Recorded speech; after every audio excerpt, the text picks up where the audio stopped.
Good morning, church! Once again, it's Sunday.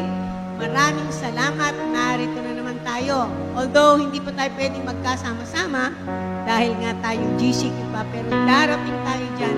Eventually, magkakasama-sama tayo lahat. So, let's enjoy the presence of God. This Sunday, patuloy po nating aalalahanin ang kabutihan ng ating Diyos.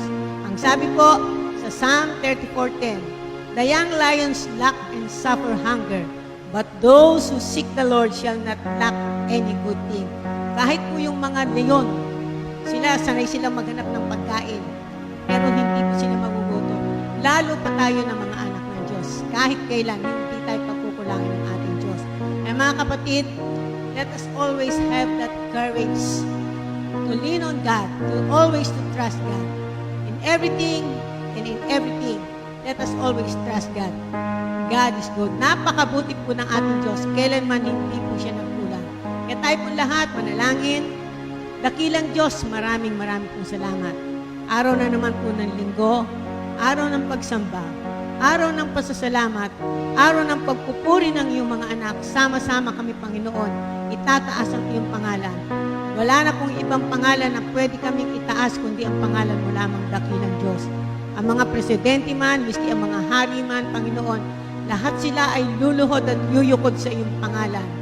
Dahil ano pa mo ang gawin ng bawat isa, wala pong ibang makapagliligtas sa amin. Walang ibang makapagbibigay ng aming pangailangan kundi tanging ikaw lamang, Panginoon. Kaya't Lord, patuloy na sa iyo po kami umaasa. Maraming salamat, O Diyos. Magpapatuloy po kami sa aming mga gawain katulad nito. Puri ka namin, O Diyos. Sinasamba ka namin sa pangalan ni Jesus. Amen. Tayo pa'y magpapatuloy. Samahan natin ating praise and worship team. Amen. Palakpakan natin ang ating Diyos na napakabuti sa ating pagsisimula. Tayo pong lahat, kahit nasan po kayo po ay tumayo sa inyong mga kinaupuan, sa inyong mga higaan, at tayo magpupuri sa ating Panginoon.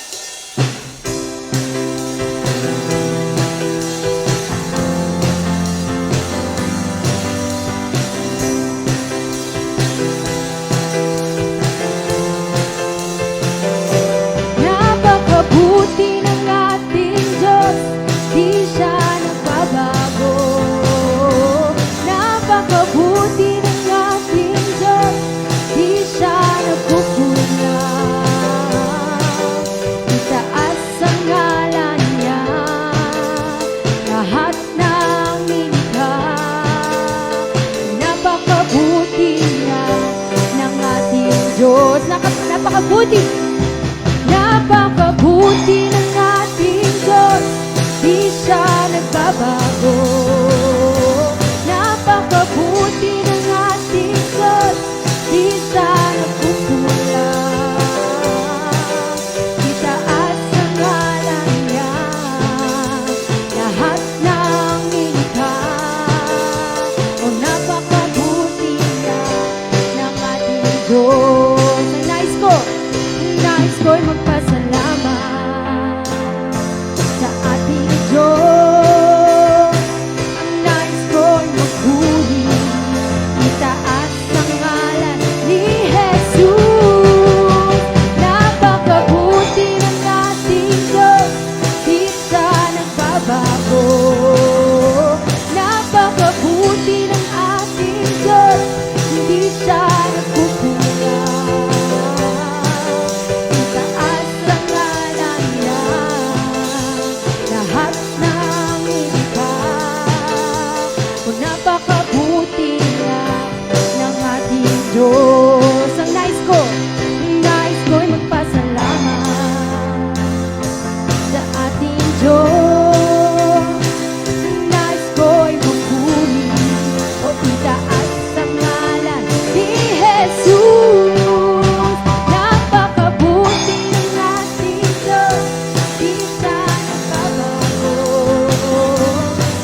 napakabuti na ng ating Diyos.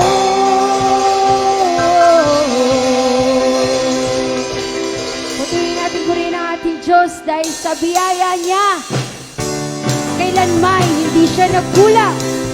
Amen.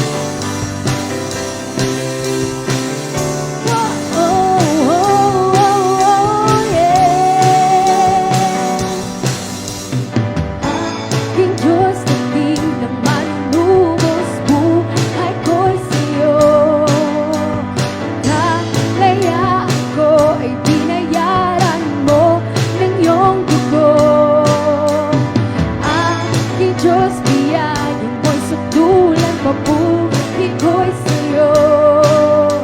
Sa krus, hinapin mo ang kamatayan, pag-asa ko'y lubos. Lahat ay kayang gawin, lahat kayang harapin. Sa biyaya mo, titindig ako. Buhay ay panatag sa palad mo. Sa pangako mo, di mabibigo.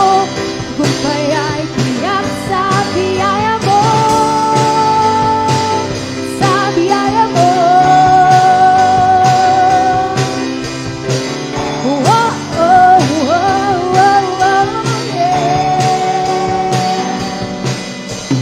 Aking Diyos, dapat ng manunubos, buhay ko'y sa'yo. Ang kalayaan ko ay binayaran mo ng iyong dugo. Aking Diyos, biyaya mo'y sukdulan, papuri ko'y sa'yo. Sa krus, ginapin mo ang kamatayan, pag-asa ko'y lubos. Lahat ay kayang gawin, lahat kayang harapin. Sa biyaya mo, titindig ako. Buhay ay panatag sa palad mo. Sa pangako mo, di mabibigo. Tagumpay ay tiyak sa biyaya mo.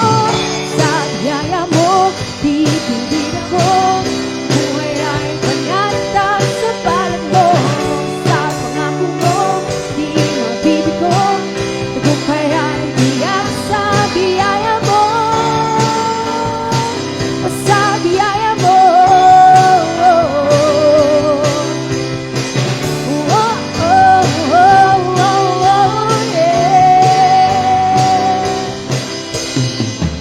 Sa biyaya mo ay titindig ako.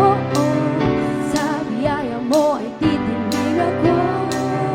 Sa pangako mo ay di mabibigo. Sa pangako mo ay di mabibigo. Sa biyaya mo ay titindig ako. Sa biyaya mo ay titindig ako. Sa pangako mo ay di mabibigo. Sa pangako mo ay di mabibigo. Lahat ay kayang gawin, lahat kayang harapin. Sa biyaya mo, titindig ako. Buhay ay panatag sa palad mo. Sa pangako mo, di mabibigo. Tagumpay ay tiyak sa biyaya mo. Sa biyaya mo, titindig ako. Buhay ay panatag sa palad mo. Sa pangako mo, di mabibigo. Tagumpay ay tiyak sa biyaya mo. Sa biyaya mo.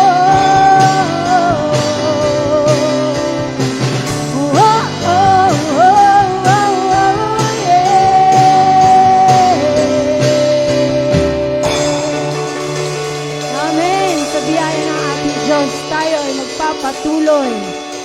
Ating basahin sinasabi sa Psalms, Awit, chapter 119, 89 to 90. Your word, Lord, is eternal. It stands firm in the heavens. Your faithfulness continues through all generations.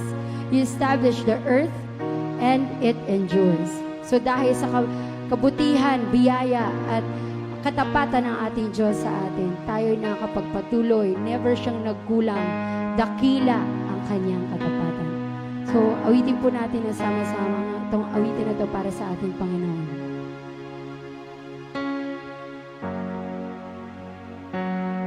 Amen. Thank you, Lord. Sadyang kay buti ng ating Panginoon, magtatapat sa habang panahon, maging sa kabila ng aking pagkukulang, biyaya niya'y patuloy na laan. Katulad ng pagsikat ng gintong araw, patuloy siyang nagbibigay tanglan. Kaya sa puso ko't damdamin, katapatan niya'y aking pupurihin. Dakila ka, O Diyos, tapat ka ngang tunay, magmula pa sa ugat ng aming lahi. Mundo'y magunaw man, maaasahan kang lagi, maging hanggang wakas nitong buhay. Amen.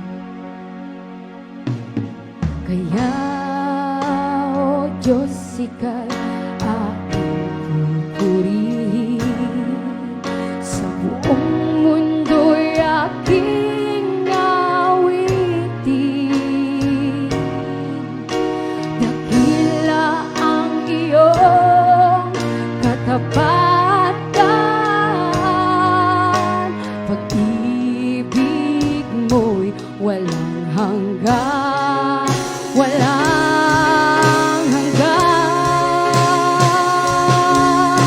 Dakila ka, O Diyos, sapat ka ngang tunay, mula pa sa ugat ng aming lahi.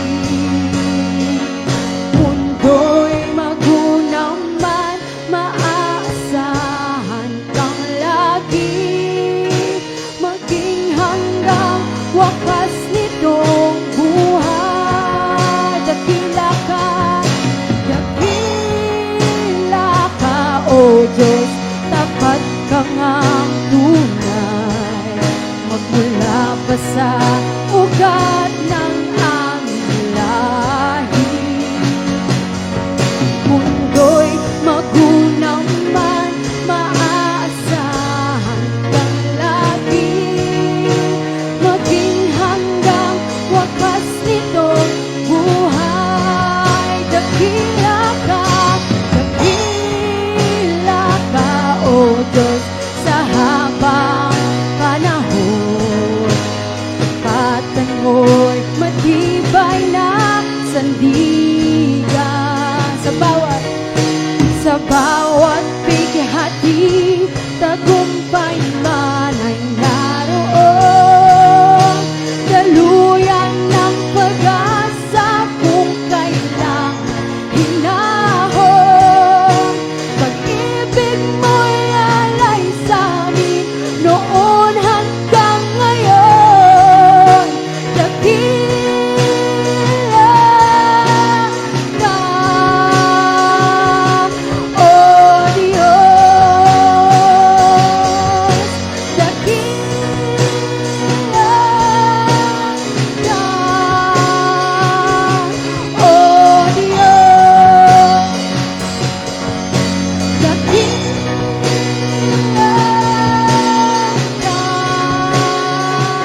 Diyos.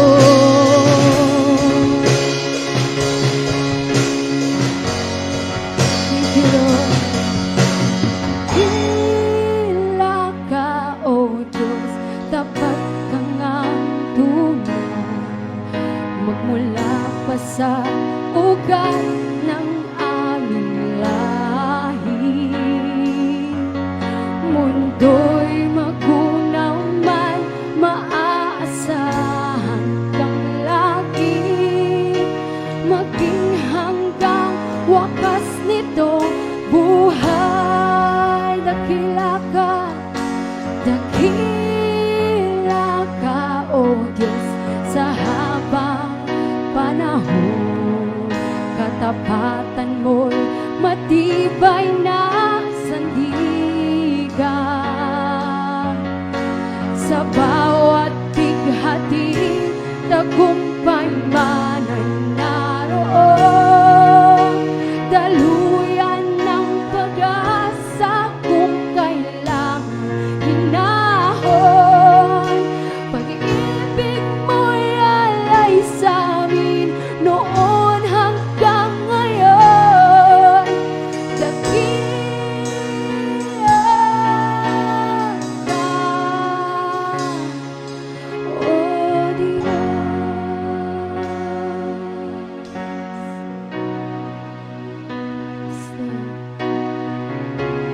Sa kabila ng aming pagkukulang, aming Panginoon, katapatan mo ay nagpapatuloy at hindi nagkukulang sa pang-araw-araw ng mga buhay, Panginoon. Gagamitin namin itong panahon na ito, Panginoon, na umawit ng pasasalamat sa katapatan mo, Panginoon, sa kadakilaan mo, Panginoon, noon, ngayon, at magpakilanman. Hindi ka pa rin nagbabago, Panginoon. Kapag kami nananalangin, Panginoon, sa iyo, ang tenga mo ay nakikinig sa aming mga panalangin at nagbibigay ka ng kasagutan sa lahat ng ito, Panginoon. Maraming salamat, aming Panginoong Diyos. Sa mga kinakaharap namin ngayon, Panginoon, patuloy ang pag-ibig mo, Panginoon, ay hindi nagkukulang at siyang yumayakap sa amin at nagpapaalala sa amin na ikaw ay buhay. At habang ikaw ay buhay, may pag-asa, Panginoon. At habang buhay, may pag-asa, Panginoon, dahil ikaw ay buhay.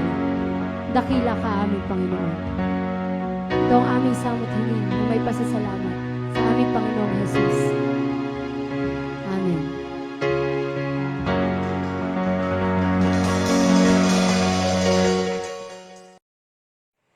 Magandang umaga po. Today is Sunday, July 12, second week ng ating GCQ. Purihin ang Diyos at I'm glad to say na lahat naman tayo ay healthy.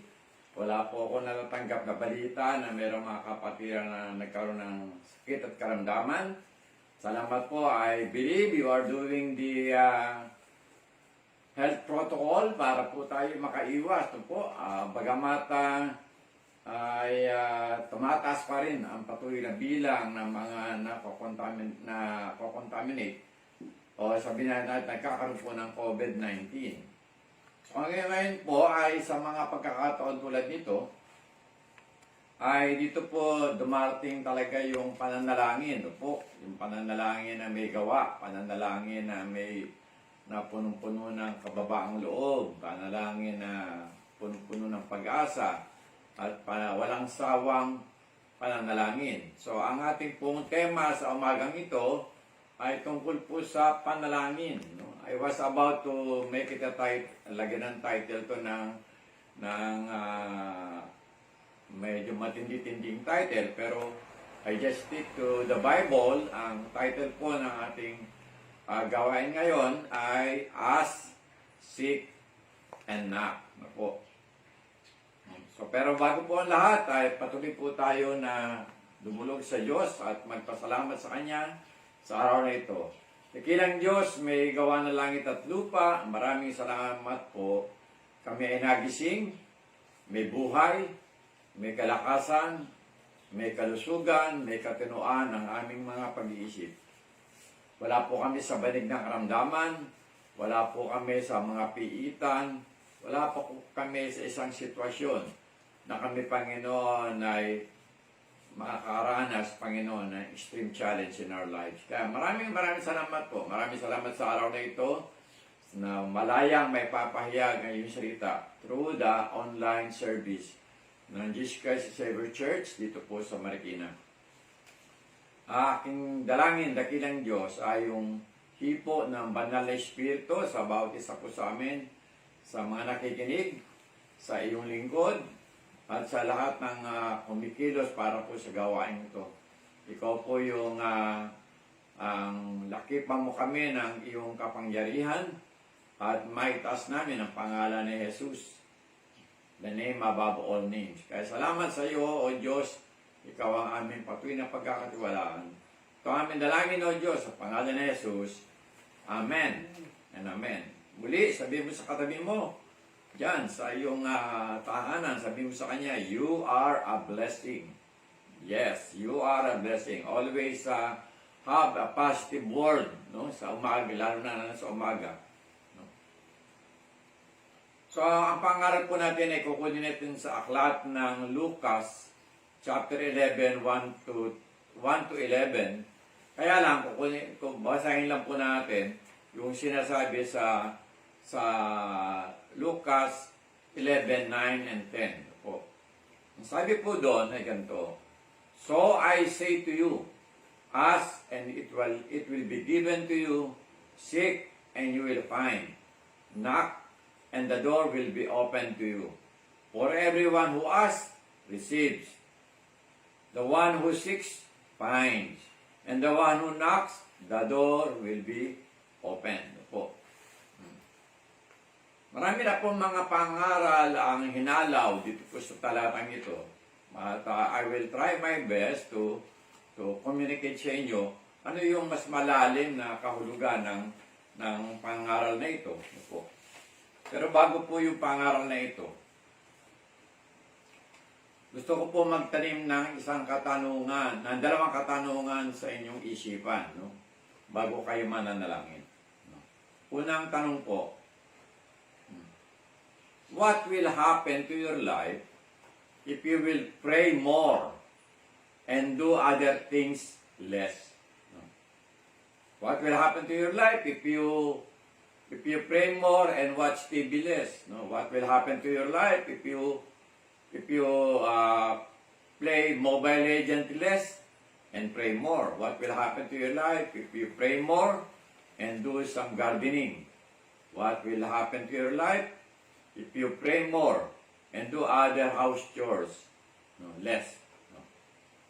Yung pangalawa pong katanungan ay nasa ganito po. Ang pangalawang katanungan ay, what part of my life, is there any area in my life that will suffer if I prayed more? Meron bang bahagi ng iyong buhay na maapektuhan, that will be impacted if you pray more kung ikay lang manalangin? No. Kung ikaw ay isang disciple, will you be a less disciple if you pray more?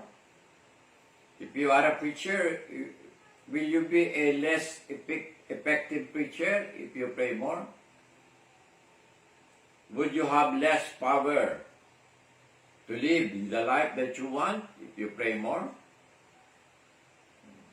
Will you have less wisdom if you pray more? Kayo na lang po ang sumagot sa inyong sarili sa mga mga katanungan yan.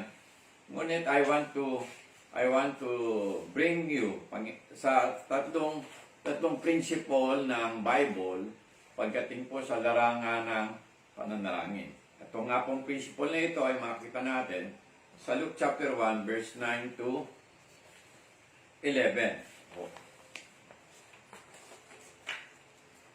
Ang una po, kita po natin yan. Our Lord Jesus said to us, ask. Humingi sa wikang Pilipino. Sabi po sa Luke chapter 11 verse 9, so I say to you, ask and it will be given to you. Sa verse 10 po, for everyone who asks, receives. Yan, di ba? Lahat daw po na humihingi ay makakatanggap. Sabi po sa aklat ng Jeremiah, yung katugtog po ng favorite verse natin, Jeremiah 29:11, di ba?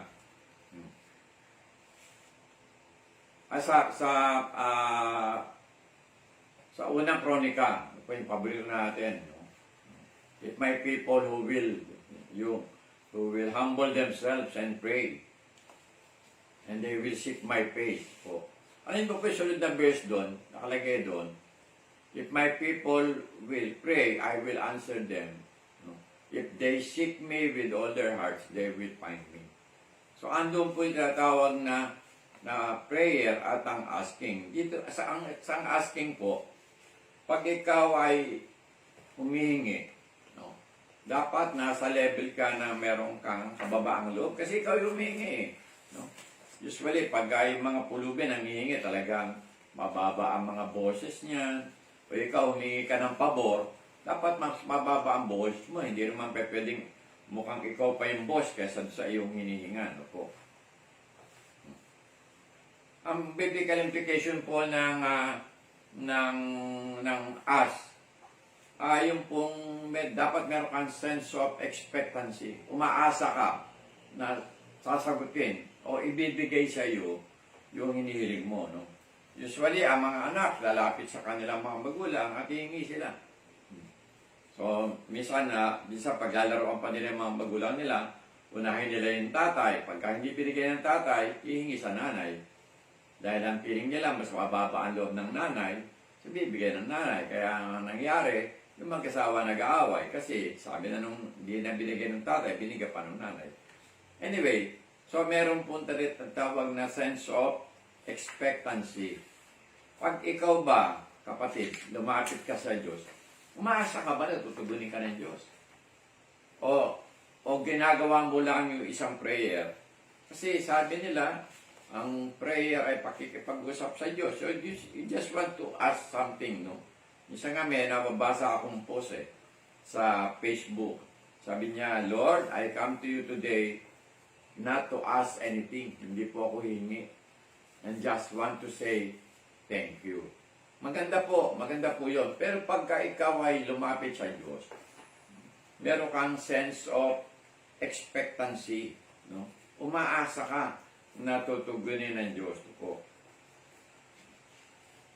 Pagka ikaw ay humingi, hindi mo kailangan may alam ka na malalim na English, piling-pili ang mga words mo, piling-pili ang maayos ang diction mo. Ang hinahanap po sa sinasabi na ask. Kasi meron pong assurance ang Lord doon eh. Ang sabi po doon, so I say to you, ask and it will be given to you. Ibibigay, eventually, yung hinihiling mo, ibibigay ng Diyos. Po. Ibig din sabihin naman nun, eventually, yung prayer mo, sasagutin ng Diyos. No? Maaaring ang sagot niya ay yes, maaaring ang sagot niya ay no, at maaaring ang sagot niya ay wait, for I have a better thing to give you. Po. So, andun yung sense of expectancy. No? Ginamit po doon yung pong parable na sabi po doon sa verse 11. Sabi po, which of you fathers, no? Sino sa inyo mga anak? Pag humingi ng isda ang anak nyo, bibigyan nyo ba siya ng ahas? Pag humingi ba siya ng itlog, bibigyan mo siya ng scorpion? If you then, though you are evil, know how to give good gifts to your children, how much more your Father in heaven give you the Holy Spirit to those who ask Him. No? So dito, sabi ni Lord, pag humingi ka, no, kung yung ang mga human fathers, tayo mga ama, pag humingi mga anak natin, eventually talaga bumibigay din tayo di ba? Kasi anak natin yan meron tayong relasyon, dugo at dugo natin, di ba? Kalahi natin. Pero sinasabi nga po dito, kung kayo na mga ama, though you are evil, know how to give good gifts to your children, how much more will your Father in heaven give the Holy Spirit to those who ask Him. So, pag titignan mo yung salitang yun, na isa sa magandang hingi natin sa Diyos, ay yung pagkilos ng Holy Spirit sa mga buhay natin. Kasi hindi naman natin magagawa yung mga bagay tungkol sa Diyos kung wala ang ministry ng Holy Spirit. Katulungan tayo ng Holy Spirit sa lahat natin gagawin. Kaya kasi nasabi sa Lumang Tipan, not by might, nor by power, but my Spirit, says the Lord. We need the Holy Spirit in every aspect of our life. So if one thing to ask is to ask for the ministry of Holy Spirit in our life. Sabi din po sa aklat ng James, if you lack wisdom, pray for wisdom. So, kailangan din natin wisdom eh. Marami tayong mga ginagawa sa bahay, minsan kulang tayo sa wisdom. No? Kaya, ang Diyos ay kayang magbigay ng wisdom at siya ay hindi nagtatangi. No?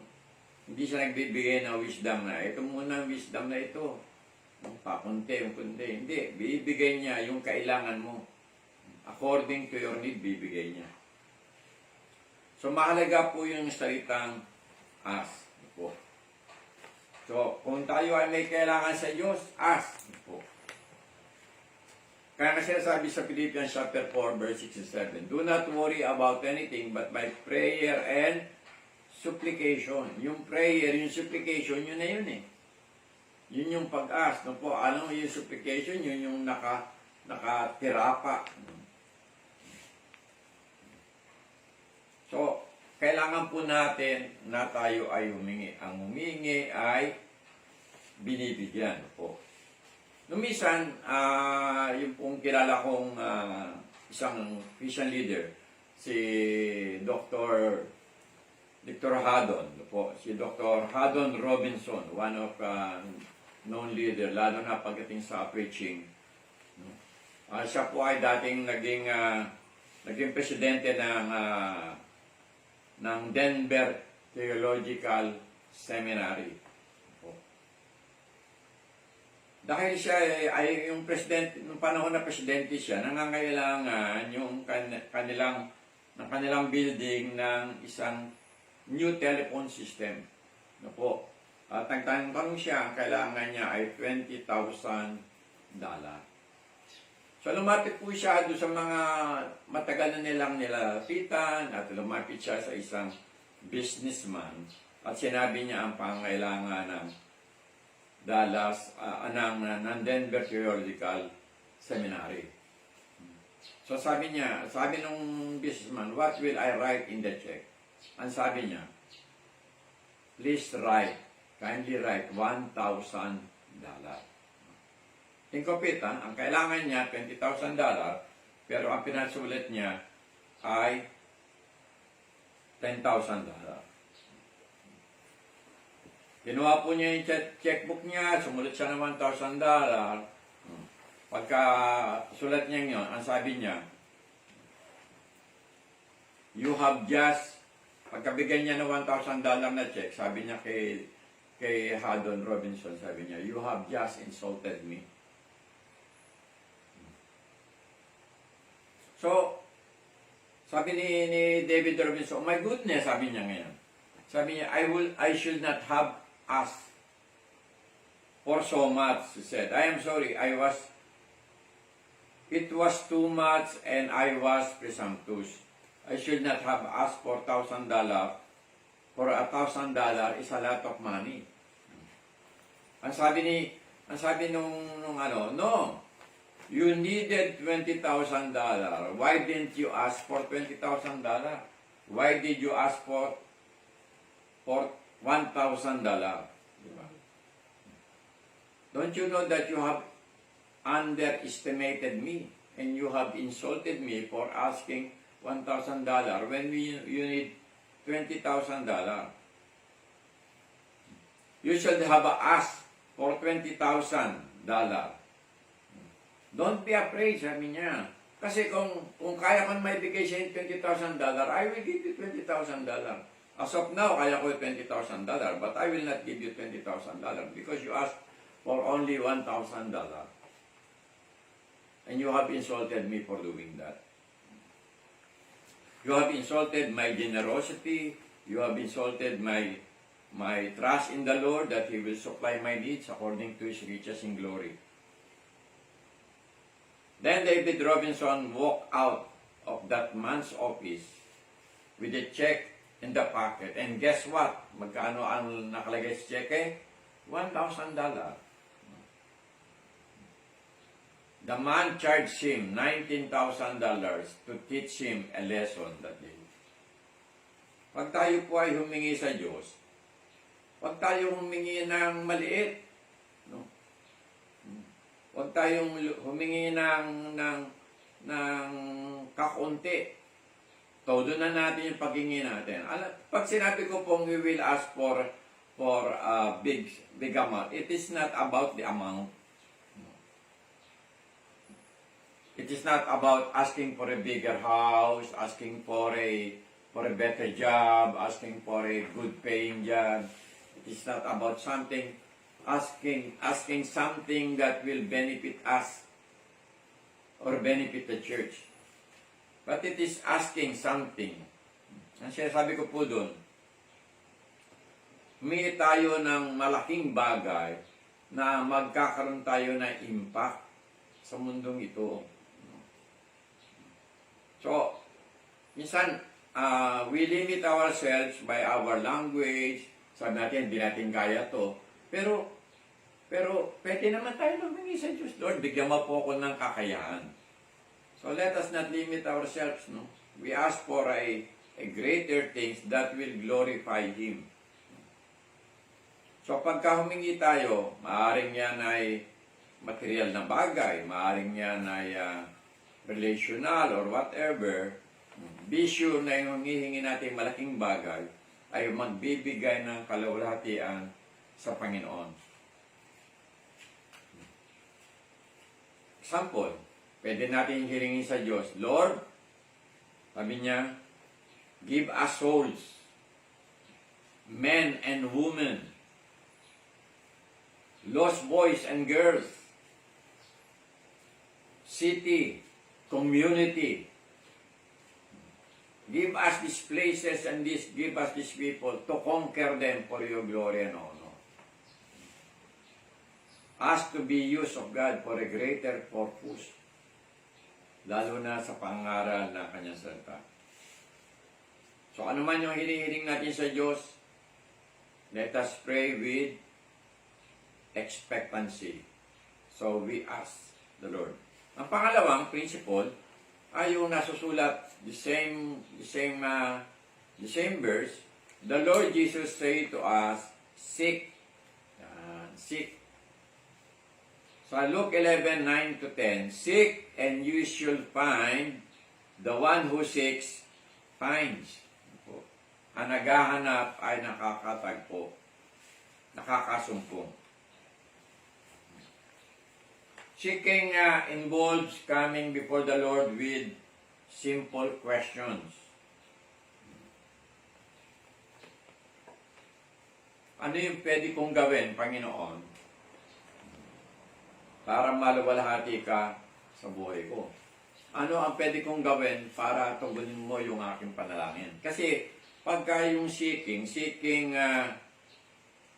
involves participation eh.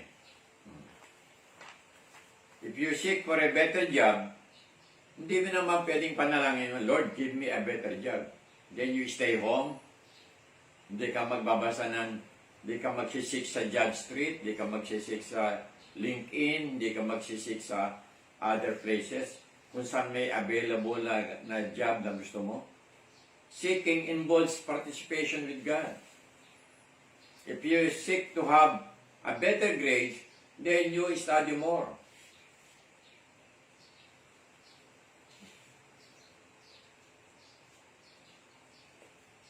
Seeking connotes persistence, yung pagkatyaga.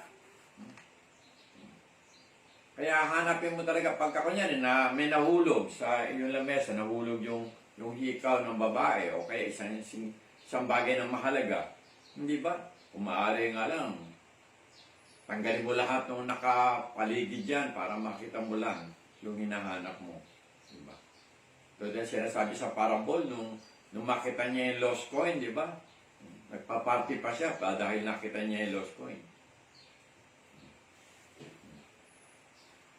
So, yung huwag kang titigil, no? Yung seeking does not give an idea of quitting. Kailangan persistence. Meron kang persistence. Yung words na yon ay effort words, di ba? Seek, find, di ba?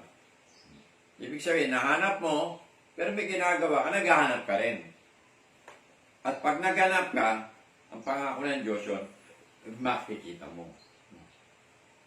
That is one principle of prayer na mahalagang mahalaga para sa atin.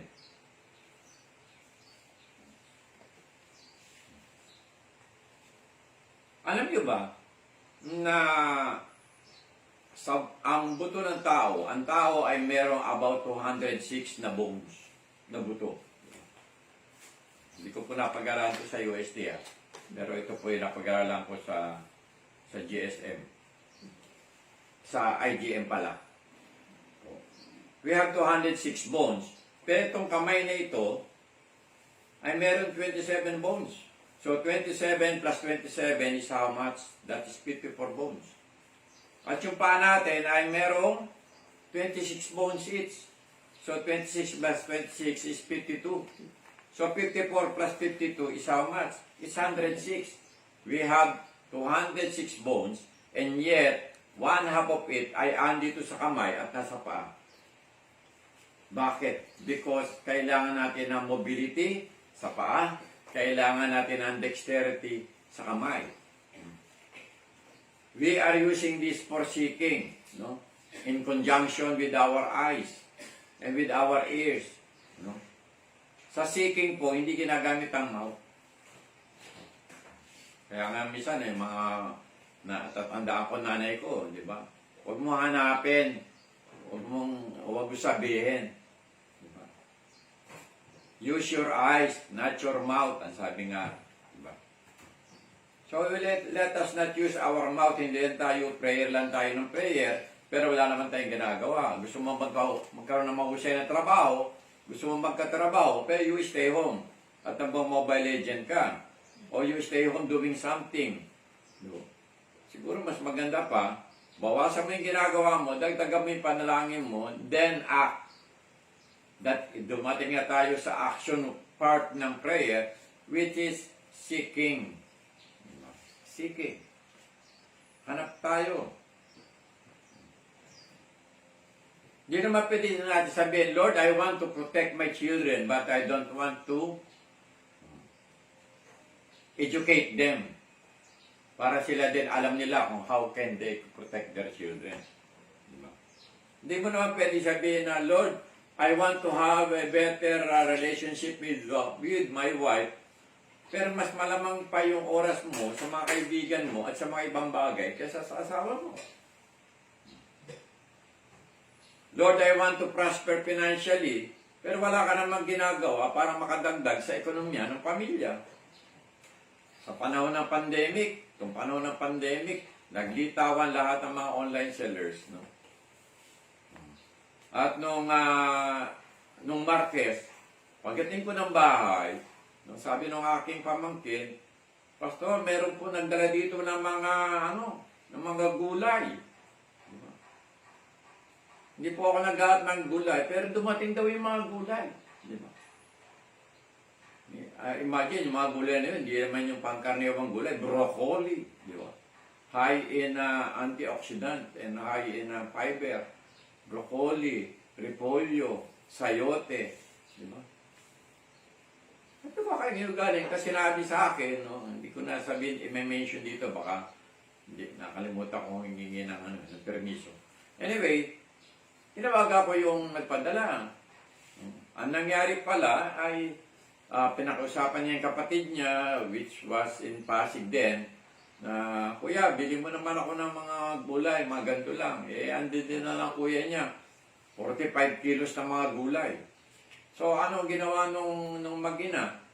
Ang ginawa nung mag-ina, they are business-minded.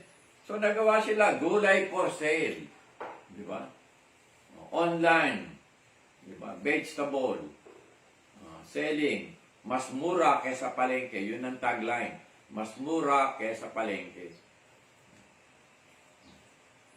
Tapos libre hatid within 500 meters from our house. Diba? Oh, saka pa, hanap nun. Ang good news nun, yun sa amin, dahil kami ay, they honor us with that kind of gulay, wala pong bayad. So, purihin ang Diyos doon. Ang sinasabi ko po doon, you want to have economy in you want to contribute sa economy ng iyong bahay, and that the Lord is opening opportunities for you to do so, pero kung wala kang ginawa, kung tinanggap lang nila yung gulay na yun, hindi nila ibinenta, what will they do with the 45 kilos ng gulay? Tell me. After 1 week, wala na, sira na yan. Ngayon, nagkapera pa sila. So, purihin ang Diyos doon. No? Ganun lang po. If you seek something, you do something. Hindi ba pwedeng wala kang ginagawa? You do something.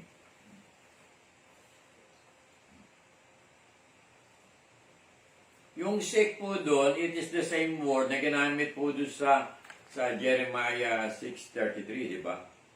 Seek first the kingdom of God and His righteousness, and all these things shall be given you, di ba? Shall be added unto you. Seek first the kingdom of God and His righteousness. Alam niyo po, kung talaga meron tayong hahanapin, unang hanapin natin yung katwiran ng Diyos. Yung katwiran ng Diyos maging kasama sa buhay natin. Ibig sabihin noon, patuloy na patibayin natin yung relasyon natin sa Diyos. Because that will keep us going and going and going, parang ever-ready battery. Any life that is not connected with the life of God will soon be discharged. Diba? So, daigin po natin yung ever-ready battery. Let us be connected. Let us seek the righteousness of God in our lives. Let us seek to be connected always, every day, every minute. Pero lahat po yun ay action words. You have 54 bones in your hands. You can do this, you can do that. You can do many things with your hands. You can labor. No? Then you can use the bones in your feet, which is 52 bones. Diba? You can walk, you can go to your neighbor and tell them about Christ. Or you can share the blessings that you have now and share it to the community. But you need to walk. It will not, don't ask your community to go to your house or else you will be infected.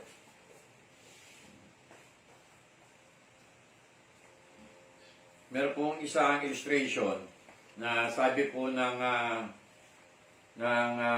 meron pong isang tatay, sabi nung anak niya, Dati, you buy me a toy. Bili mo ko ng toys. So, nagpunta sila sa Toy R Us, sa isang mall. At nakita nila, meron pang isang toy. Sabi ng tatay, anak, sorry wala tayong pera ngayon, pero balikan natin. Pagbalik natin, bibili natin yan. Tapos sabi nung anak, are you sure, Daddy? Daddy, talaga, pangako mo, promise. Pagbalik natin, nakita natin, bibili natin for me. Sabi ng Daddy, yes, bibili natin. So, the next time that they went to the mall, pagdating nila, wala na yung toy. Di ba? Wala na yung toy. So, sabi niya, hanapin mo lang, baka andyan lang yun. Wala. Lipat sila sa SM. Lipat sila sa Robinson. Lipat sila sa Gaisano. Lipat sila sa kung ano pang mga mall na merong toy department. Wala din. Pero nung huling pagkakataon, nasa Robinson sila. Kasi ang Robinson, alam ko, meron doon yung Toy Kingdom eh. Sabi niya sa anak niya, anak, tignan mo nga sa mga, sa pink aisles. Baka na-misplace lang doon. Baka andun. Sabi nung anak, Daddy, yung pink eyes pang babae yun, boy ako eh. Wala doon yun. Sabi niya, better look. Sabi niya, baka lang. Diba? sabi ng daddy, nung tinignan niya yung tatay niya, na para bang sinasabi ito, si daddy talaga, ginagawa kong babae, hindi ng babae. So they went home without the toy. Isipin niyo mga kapatid, anong ayos sa buhay mo ang ayaw mong papasokin si Diyos para hanapin? Di ba? Anong ayos sa buhay mo na ayaw mong pasukin dahil ayaw mong isuko sa Diyos? No?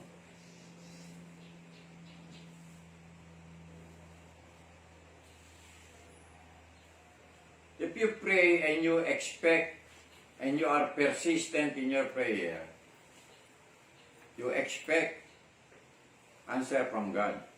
Pero kung ayaw mo naman isik o ayaw mo padaanin si Lord, no? Sa ayos ng buhay mo, meron ka nire-reserve para sa iyo lang, I believe we will have a problem. Di ba pwedeng padaanin mo si Lord, hanapin niya, dumaan siya doon sa ayos ng sa larangan na relationship mo with other people. Meron ka ba tinatagong wrong relationship? Diba? Sa ayos ng iyong spiritual life, meron ka ba tinatago? Meron ka bang hindi ginagawa doon na dapat na ginagawa ng isang Kristiyano? How about your devotion? How about your study of the Word? How about your prayer life? Kumusta na yan? Hindi pa pwede kasi yung seeking natin, forma lang. Di ba?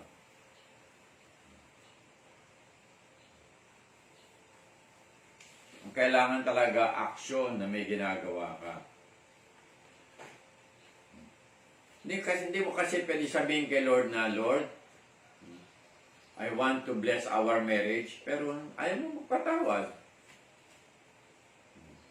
Lord, I love my relatives, pero ayaw mo mag-share sa mga pangailangan nila, pero meron ka naman i-share. Kung wala ka i-share, di wala ka i-share. Kung may i-share ka, why don't you share? Yun lang yun. Diba? Lord, I want to excel in my studies, pero hindi ka naman nag-aaral. I don't know. Ano mangyayari? No? So, let us allow God to walk in the aisles of our life, na magkaroon ng freedom si God doon, na doon, daanan lahat yun, wala kang tinatago. So seeking is an action word, and seeking needs, di ba? Persistence. Pagka sa seeking mo, sa paghanap mo, tumigil ka, hindi mo makita yan. You can pwede mo sabihin mo sa isang araw, kunya may hinahanap ka, kasi you have to leave home. Kailangan mo, hindi naman kailangan yung hinahanap mo para sa lakad mo. Pwede mo sabihin, o sige, pagbalik natin, hanapin ko ulit. Yeah, that is still seeking. But we deferred it, no? Pero sa larangan ng ating relasyon kay Lord, hindi pwedeng i-defer yung paghahanap natin ng katwiran niya. Dapat yung paghahanap natin ng katwiran niya, lagi yun, everyday. Hindi pwede yung isang tabi. O sige, bukas na lang ako magpapakatotoo. Sa isang linggo lang ako magpapakristyano ngayon. Ngayon, hintil muna ako. Diba? Paganon muna ako ngayon. Hindi pwede. It's absolutely ridiculous. Sabi mo sa katabi mo, huwag kang nakakatawa. Ang OA mo. Anyway, ang pangatlo, mga kapatid. Bilis, ano? Ang pangatlo ay, Jesus commanded us to knock. Jesus say to us, no? Ang sabi po doon, our Lord Jesus say to us, knock. No? Sa Luke 11, verse 9 to 10, so I say to you, knock, and the door will be opened to you. And to the one who knocks, the door will be opened.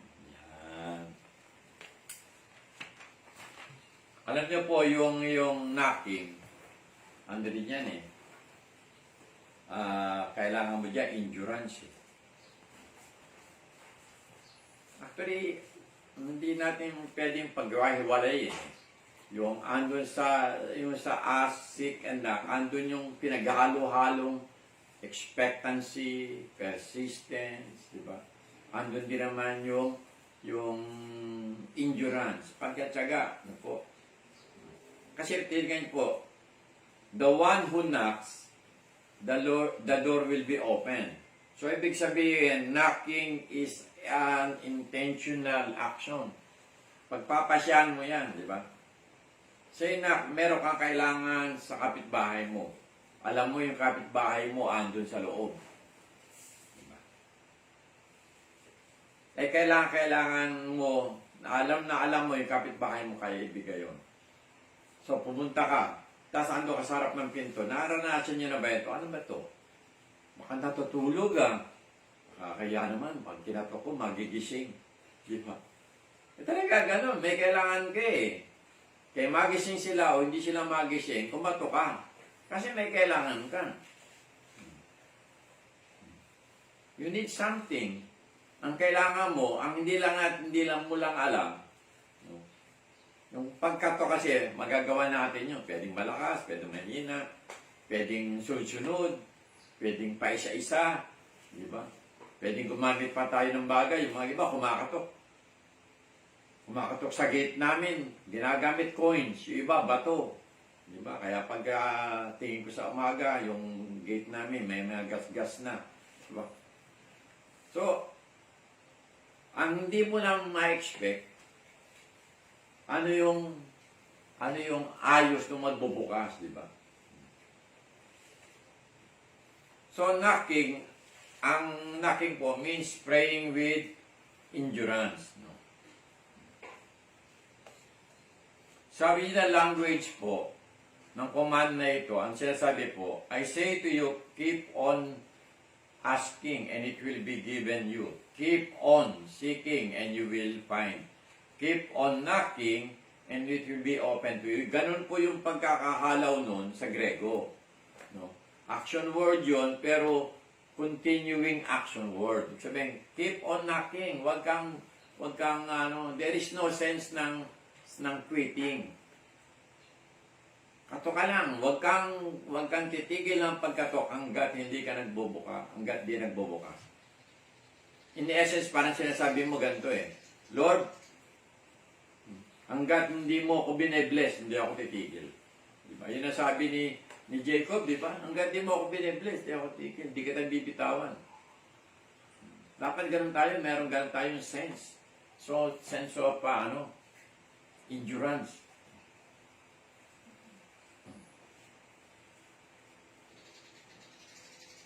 You keep on knocking, at least if you want somebody to come to the door, you keep on knocking.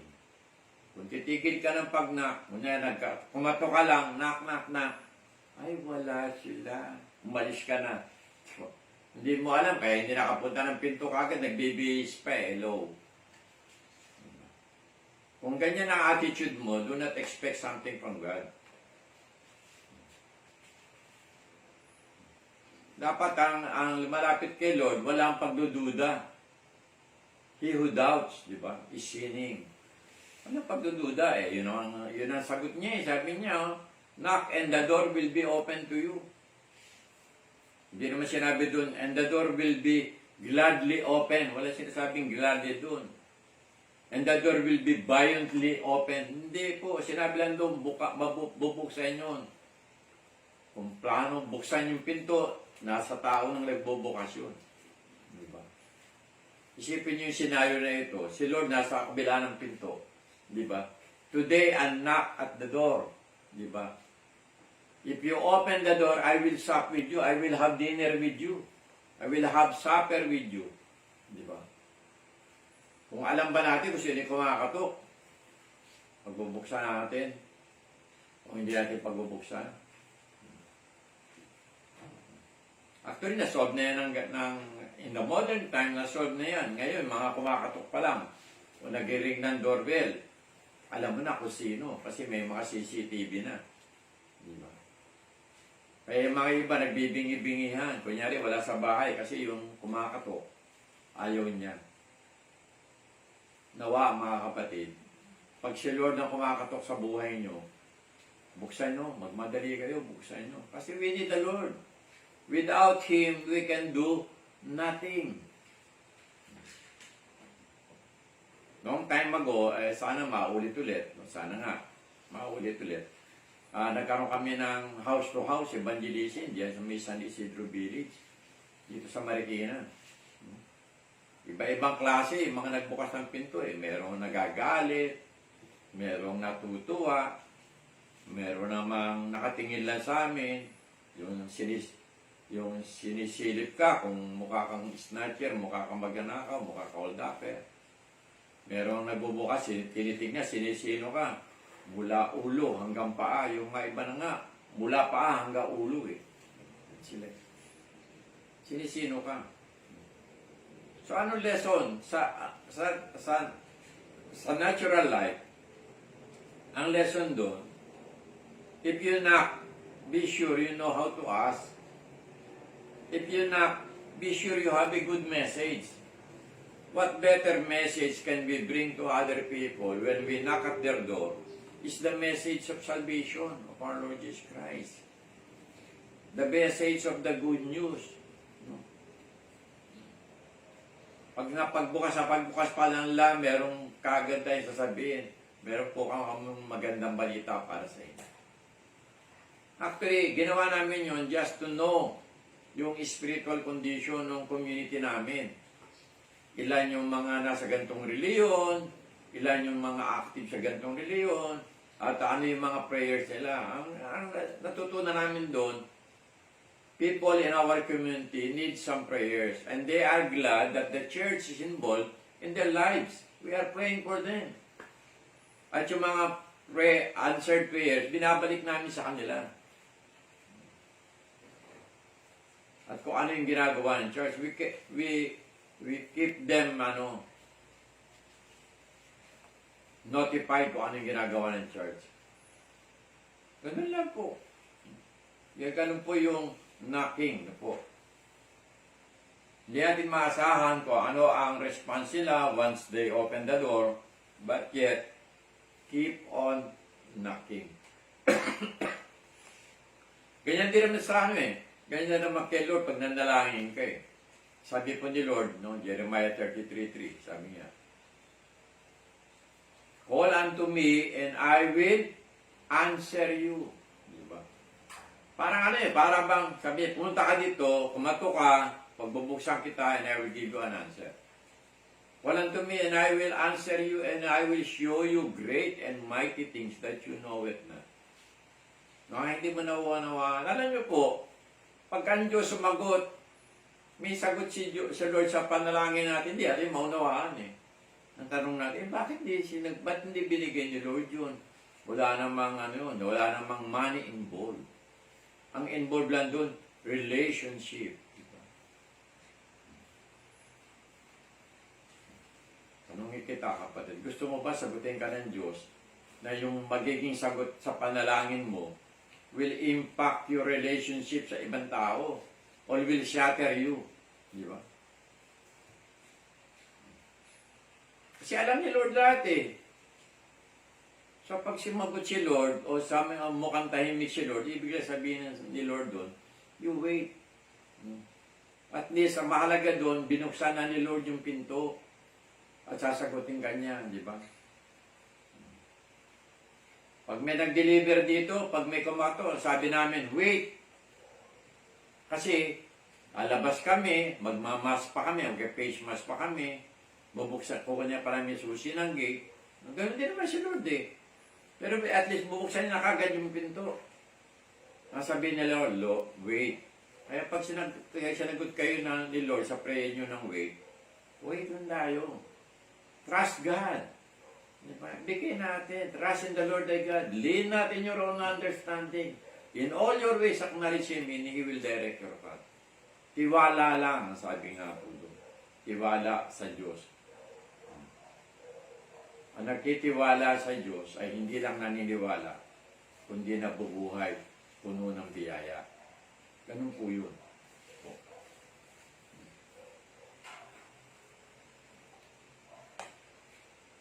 Ngayon po, I believe God is not a God that is hard in hearing. Hindi siya po siya bingi. No? Actually, yung prayer nga, it transcends everything. Eh. One time, may nagpo sa akin. Sabi niya, kasi ang tawag niya sa akin, brother. Yun po nakasanayan niya kasi magkakasama kami sa Saudi Arabia. Sabi niya, brother, please pray for my daughter. My daughter is with COVID virus. So, ano ginawa ko? I just laid my hands upon the screen ng aking laptop and then I just prayed. Believing that there is no barrier between prayers. So, I knock on the heart of God, Lord, I ask you to heal this person, to heal this daughter of my friend. Just keep on knocking. Tapos sabi ko sa kanya, tinat ko doon, I have just prayed and I will keep on praying for the wellness of your daughter. That is knocking, that is seeking, and that is asking. Mga kapatid, huwag tayong manghinawa. Ano? Sabi nga po sa aklat ng Hebrews, ay ng Luke chapter 18. Sabi niya, men ought to pray. Ang tao daw ay dapat manalangin at hindi manghinawa. Patuloy na tayo mga kapatid. No? There are many things to pray. Siyempre, unang-una, pagka ikaw ay nasa bahay, ang unang panalangin mo yung personal wellness mo, wellness ng buong pamilya. How can you help sa mga kamag-anak o sa ibang tao na kumakatok sa inyong mga pintuan, no? Those are things that will glorify God. No? So how mo siya mapaglilingkuran, paano ka makapagtrabaho na maayos kung impacted naman yung health mo. So yun ay isa sa ngayon talagang pinag-iingatan natin yung health natin. So pag-pray natin yun.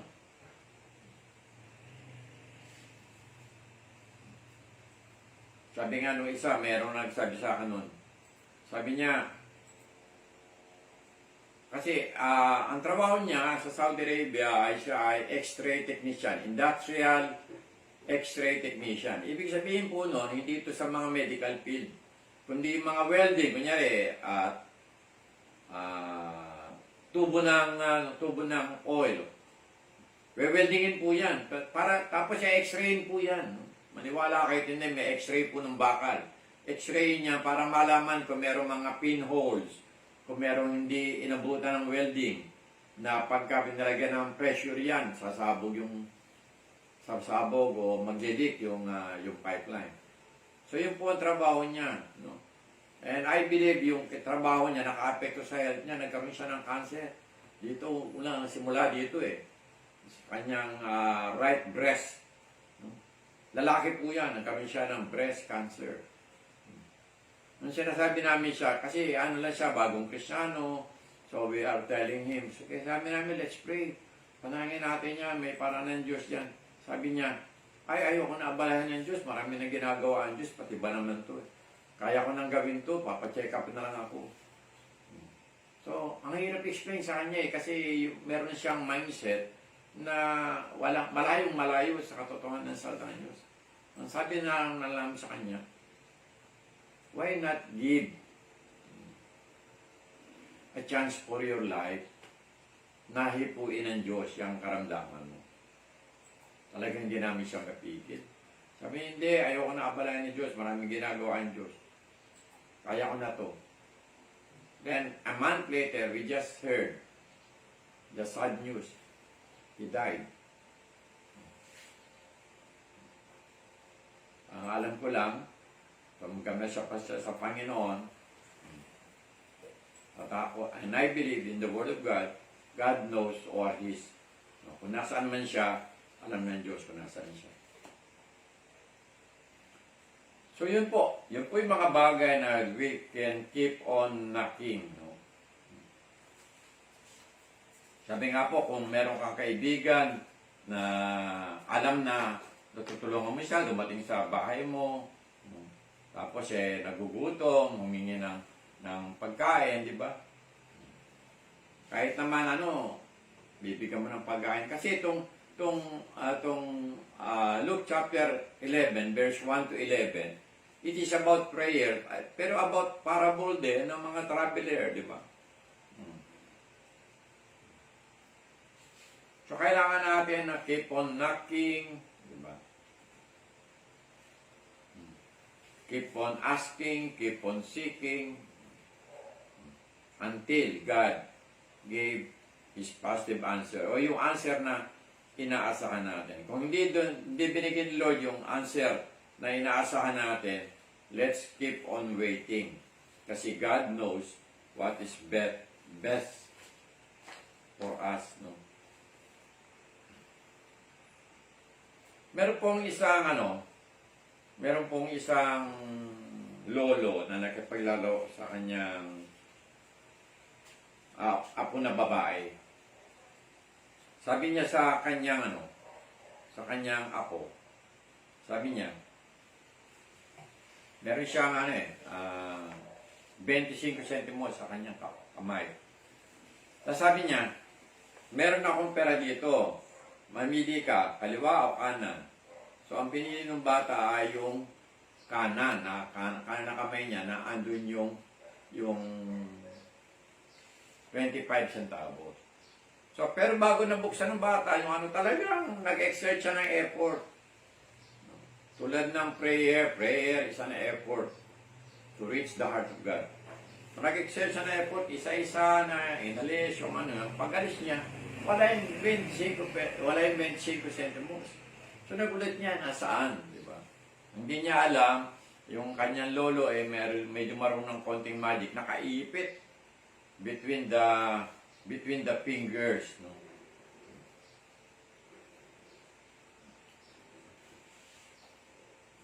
Ang sagot po sa mga ganong yon, sa mga, ang prayer po, ganon minsan,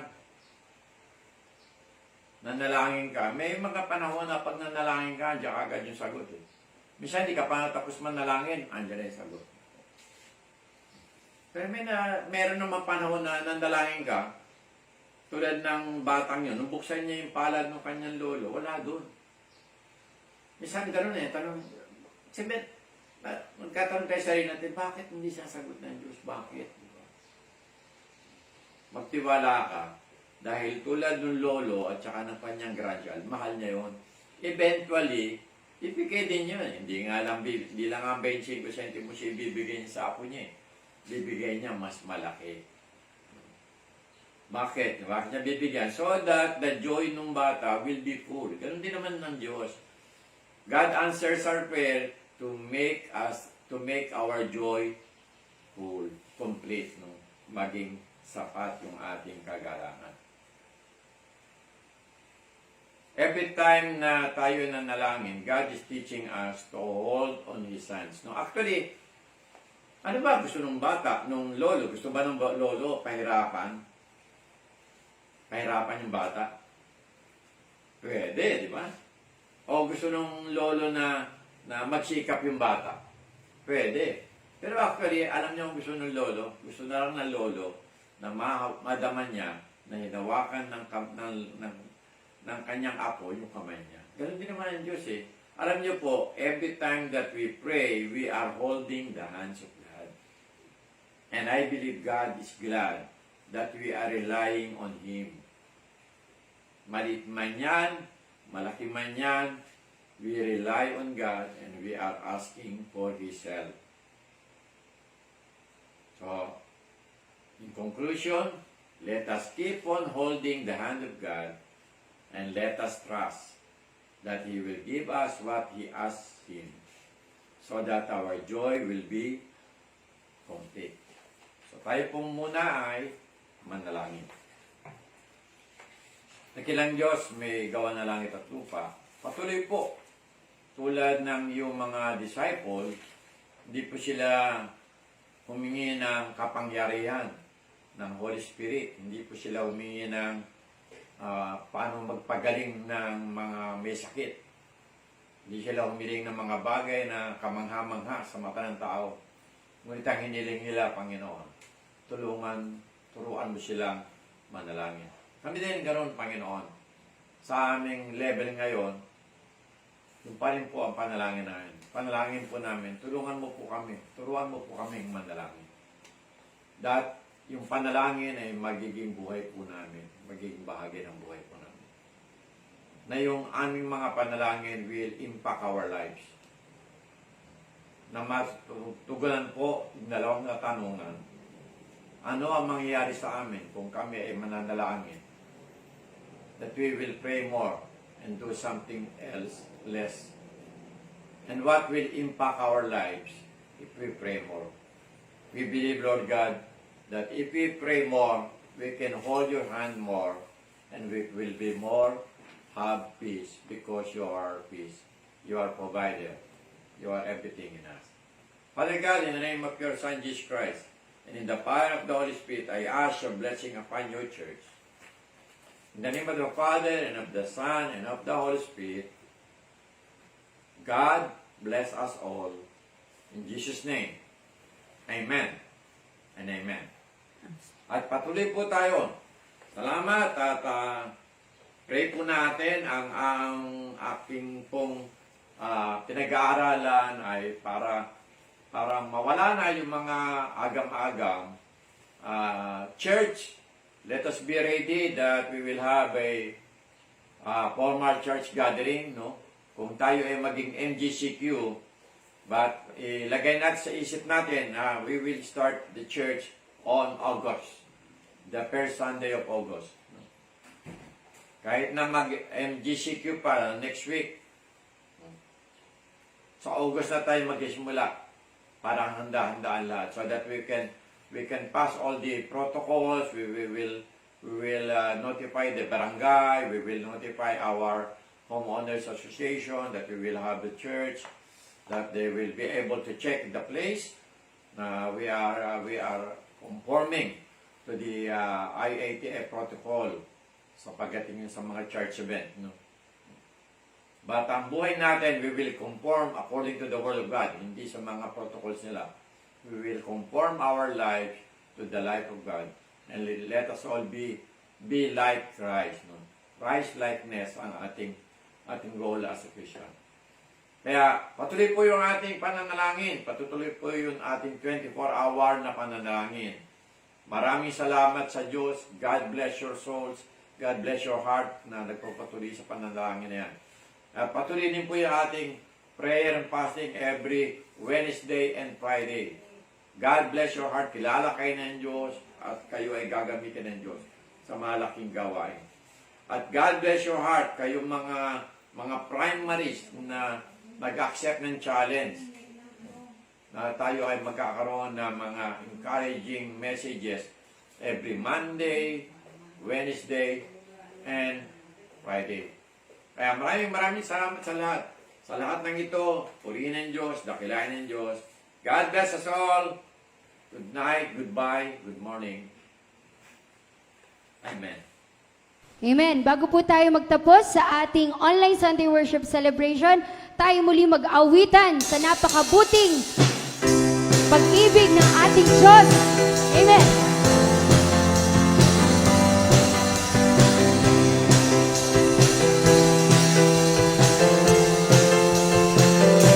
Napakabuti ng ating Diyos, di siya nagbabago.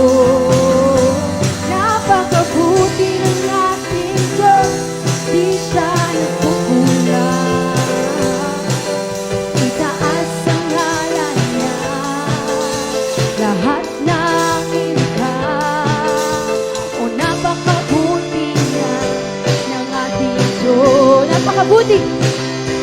Napakabuti ng ating Diyos, di siya nagbabago. Napakabuti ng ating Diyos, di siya nagkukulang. O itaas ang ngalan niya, lahat ng ilikha. O napakabuti niya ng ating Diyos. Ang nais ko,